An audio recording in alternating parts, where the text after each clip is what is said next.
All right. So in Scream, 1996, Wes Craven, we talked about that. The classic 90s slasher flick uses dark humor to tell the story of a group of teens and a mystery man named Ghostface who wants to murder them. 1994. But the real story ain't funny. The movie was inspired by the Gainesville Ripper. Real name, Donnie Rolling, who killed 5 Florida students by knife over a span of 3 days in August 1990. That's a lot of fucking people. Now, that's actually a pretty quick, ratio. That's a body count, quick. Well, I mean, a pretty quick real event to adaptation of events. Yeah. So, from 1990 to 1990, you're talking about 6 Wes was years. seeing the news about the court case was 2 years later. Literally, when it hit news, That makes a lot of sense. that's when he started writing it, and he wanted to get it out before the case finished, and they did. He got it out in 96. The case actually ended in 97, 98. You know one thing? She dies right off the bat, right? Oh, yeah. That was the big deal. It was the biggest actress in the movie. So, I never noticed this. But she's almost alone on the poster. Yeah. Everyone else is in a line. And she's by herself. Me being me. I know why. That's intentional. Yeah. That's super intentional. You know why? When he was writing this, and he got this script, basically, Kevin Williamson got it down pat, wrote it out. He was like, I know who I want the first kill to be. And Kevin was like, who? And Wes is like, Drew Barrymore. He's like, what? The biggest name they have. Biggest at name the in time. especially in this movie. Yeah. He's like, yeah. And so when they were even doing the poster work, don't get me wrong. There's a lot of big names, but they weren't big then. Yeah. But when they did the poster work for Scream, they knew she'd already signed on. She signed on for anybody else. Only person on the cast. She was on the cast 7 months before the rest of the movie was cast. So she was on all the memorabilia, poster shit, all the advertisement stuff. And they just basically photoshopped the other people in eventually. But she came in, did her stuff for that because she knew. They filmed her scene first and everything. You know what else? It also looks like they're kind of in a hook. But he didn't use a hook. But yeah, it does no kind of correlation there. But I know what you did last summer. Nike check. They used a hook. Yes, they did. Nike check. Scream. Just kill it. All right. Next story here. And by the way, real quick, the dude that was a Gainesville Ripper, you like true crime? Look that up. That dude was fucked. The only thing really that Wes got from it was the murder weapon, the methods, basically, and then the type of victim. They were all younger college girls. He just translated it in high school. But look it up, the actual murders. The shit that dude went through as a kid, fuck, bro. Thoroughly. We're lucky this dude wasn't political. He would have been he made Hitler look like a fucking child. He was fucked in the head. Lucky they weren't much more effective. Yeah. But honestly, this is my favorite story. This is creepy as fuck. Yours is the Texarkana one. But this one is, to me, the creepiest. It is. So, this is Nightmare on Elm Street. Obviously, another Wes Craven. But, the iconic baddie, Freddy Krueger, kills teenagers via their dreams in Wes Craven's franchise-launching film. Craven told Vulture that the idea stemmed from an article that he read in the Los Angeles Times about a family of Cambodian refugees who had a young son who reported awful nightmares. He told his parents that he was afraid that if he slept, the thing chasing him would get him. So he tried to stay awake for days at a time, said Craven. When he finally fell asleep, his parents thought this crisis was over. Then they heard screams in the middle of the night. By the time they got to him, he was dead. He died in the middle of a nightmare. Here was a youngster having a vision of a horror that everyone older was denying. That became the central line of Nightmare on Elm Street. It really was. This is probably the second closest idea that was real life to translate to the screen. Obviously, Freddy was different. Not the Freddy part, but the people more or less losing their fucking minds. Yeah. Like, and we talked about how in the Fear Street review how Freddy was kind of singular in the sense that he drove his victims crazy. Yeah, definitely. Like, don't get me wrong, other people have messed. It was a supernatural aspect, Yeah. too, that was different. It's the driving you crazy, no one believes you. And that aspect of the story is really in every victim of Nightmare on Elm Street. And the crazy thing about this story is, because I did research into it, and I was like, all right, well, if he was worried about falling asleep, then maybe they gave him sleeping medicine or something. And they did. He told his parents when he took sleeping medicine that the thing got closer to him than ever because he wouldn't wake up. And that's what happens when you go to deep sleep. We go nocturnal. Your brain just goes into rest mode. Your body does. So they touch on that with Nightmare on Elm Street when you're deep sleep. But the creepy thing about this is when they found the kid, he had been stuffing the pills under his pillow.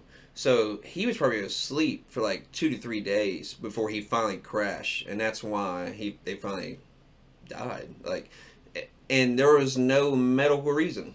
Like, he had no underlying issues.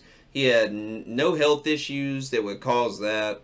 I mean, his parents say he was healthy and normal kid his age. And dude just died in his sleep. Now, don't get me wrong. Do people just die sometimes? Yes, it happens. Yeah. Sometimes with no real medical reasoning.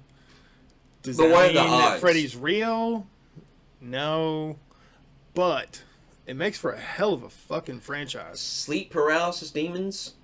I've heard of that. I've heard of that as a real thing. Who's to say that that's Yeah. not, Yeah. you know, somehow intertwined? The only reason I don't really... Everyone I've ever heard mention that is already a religious person. So in my head, it's almost like maybe things are being manifested.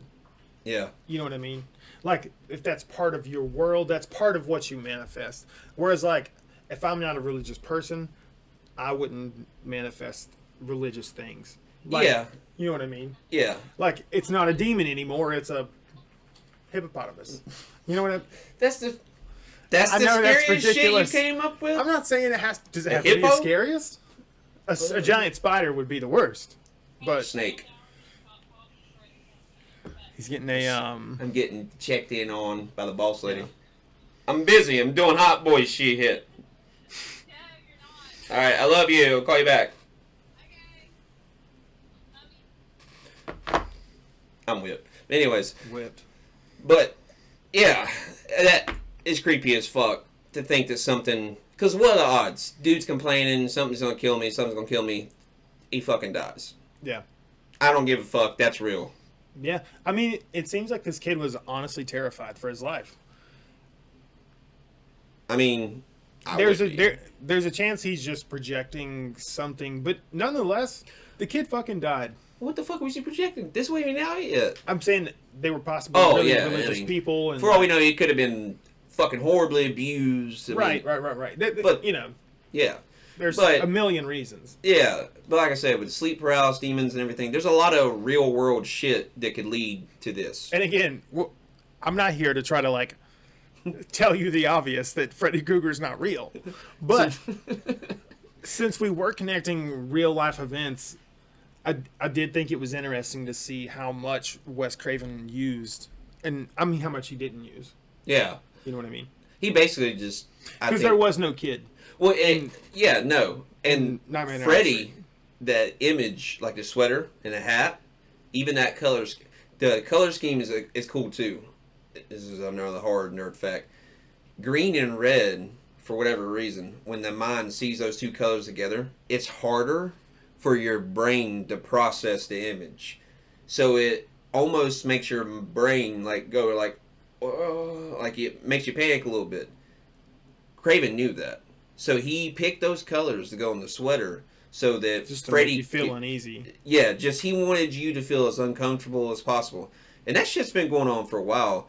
They actually put clips in The Exorcist of the demon of Reagan, and there was once again, I'm not saying I believe this, but there was, when that movie showed in theaters, there was multiple, like, reportings of people when they would see that, those images that were, like, clipped in.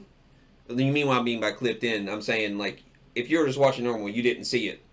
But they had literally hid it. Like, you've heard the Disney movie that had, like, violence or porn hid into it, and if you watch it in reverse, same effect. So they did that in Extras, and that's been proven. The guy confirmed he did it for whatever reason, we don't know. But, like, clips of the demon, and it made people vomit. Like, they felt sick to their stomach, felt like something is uneasy.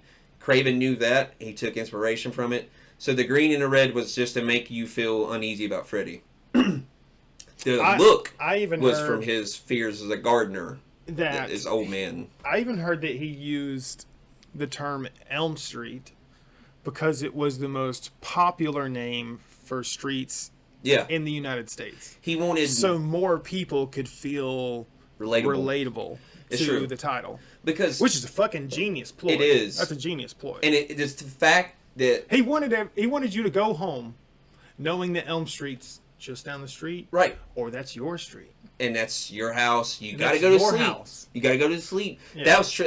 You touched on a good point because that was what he wanted to do. Because even in Friday 13th, you had to go to camp. Yeah. Halloween, yeah.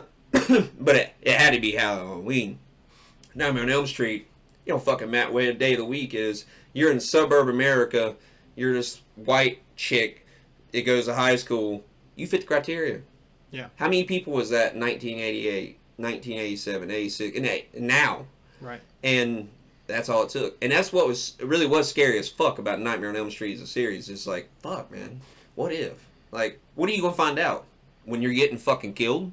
And then nobody's going to know. You're going to die in your sleep, and everybody's going to chalk it up just like we're doing right now. For all we know, that Cambodian kid had some fucked up demon hunt him down, behead him, and now two white dudes are like, hey, he's probably just fucking molested or something. He's just a fucked up individual. He's fine. He's fine. Fucking being dramatic. He's fine. He's dramatic. Yeah. It's so 2021, man. Yeah. Come on. Do better than that. But it's true. We don't really know. Be better. Be better. Don't be a victim. Ridic. All right.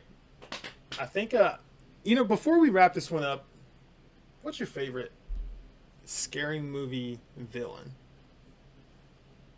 We're going to eliminate Ghostface. That's my favorite. But that's, obviously, if you've watched any reviews with me, that's too generic for me.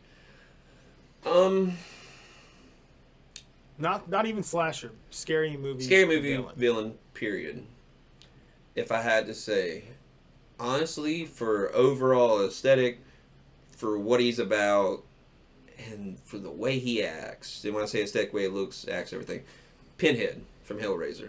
I don't even, like, after Hellraiser 3, I fucking lost interest. They were shitty. Yeah, they were terrible. Shitty. I'm gonna be honest with you. One classic. 2 was only a classic because I felt like it needed closure from the first because they did tie them both together. Honestly, as a kid, they both scared the fuck out of me. But as an adult, I watched them and I was like, the only thing, shit's whack. True, but think about this. I get it. If you go into, do you believe in heaven or hell? Yeah. What the fuck? Hell would be some shit like that. Yeah. It ain't gonna be like, oh, I'm Satan. But yeah, Pinhead, like the line he says, "Don't cry, don't cry. It's a waste of good tears." Like, you let that sink in, you're like, this motherfucker just values tears. Yeah. Like, he's so demented. He loves pain that much that, like, tears are like water to him, like he's thirsty for it, and he doesn't want you to waste it. And then the way he looked, and it's just I think his posse is another thing. They were all fucked. All the Cenobites were fucked. What other main villain has like a posse? Nobody really. That was the other thing. You remember a good point. I didn't think about that. Like Leatherface, Michael, Freddy, like, Jason. Even if you run away from him, you're not getting away from that. Yeah, dude. And you're in hell still. Yeah, I mean, yeah. And that was the other thing. Wow, girl does escape it though, right? Yeah, she gets out, and she actually goes back in 2. Of course she does. She's a fucking white girl in a horror movie. Picks the wrong door, goes back to hell. Hello, who is this? What's your favorite scary movie? Jason, is that you? Like, fucking idiot. I'm so tired of this. Because really, nobody's doing that. We should do a podcast on that. How fucking stupid they have made people look in horror movies over the years. I honestly think they are getting rid of like the dumb female stereotype. Though. Oh yeah, for sure. Like, Scream was part of the reason for that. I don't that was see the start. a lot of that. I Not don't anymore. No, it's because it was done so much in the 80s. Yeah, just soured taste. Bro, now. like the thing is with horror movies especially, is when something works, they do not let that shit die. They run it into the ground. They do. Nightmare on Elm Street, Halloween, Friday the 13th, slasher movies, period. Fast and the And Furious. then, we're going to space because we're a family. 6. You had enough? You want more? Huh? There's another one. You want a knife? Huh? Yeah. But, like, the fact that in all I those hate movies, it was the same shit. It was, don't kill me, but I'm going to somehow survive. But during the whole movie, they're fucking stupid. They do their stupidest shit. But now, it's like, half the time, hell, even now, it's there, off the bat, this girl's going to be the badass. Like, she's the one that's quiet right now, but you can tell, you're like, you fucked up, killer. Picked the wrong one. This ain't the one. This ain't the one. I'm She's going to gut you with your own knife. Yeah. But yeah. Just like in that other Pinhead. movie we were reviewing, The Rise of Leslie Vernon. Yeah. Check that video out if you haven't seen it. It's so good. It really is. He talks about, what is it? He calls her a survivor girl. Yeah. And that was kind of like a twist on Final Girl. Yeah. Was that before Final Girl was kind of established, or like after that terminology was established? Oh no, Final Girl has been established since the 80s. So yeah, he says Survivor Girl is like a play on like Final Girl. Because in that movie, they're real. Right. So Final Girl is more movie related. Yeah. Real life. If that was real shit, that probably would be the term we use. Like, oh, she's a survivor girl. Like she survived. Almost celebrities at that point. Yeah. Because it's a real world. Yeah. There's actually a Audible book. Shout out. It's what's it called? Oh, the Final Girl Support Group. Dope. It's basically the same kind of premise. Is like all those are. It's about like happen, but they don't say their names. Like there's. One of them's name is Nancy, one of the survivors. Nancy Langenkamp played Heather, and her monster, that's what they call their killers, is the Pale Dream King.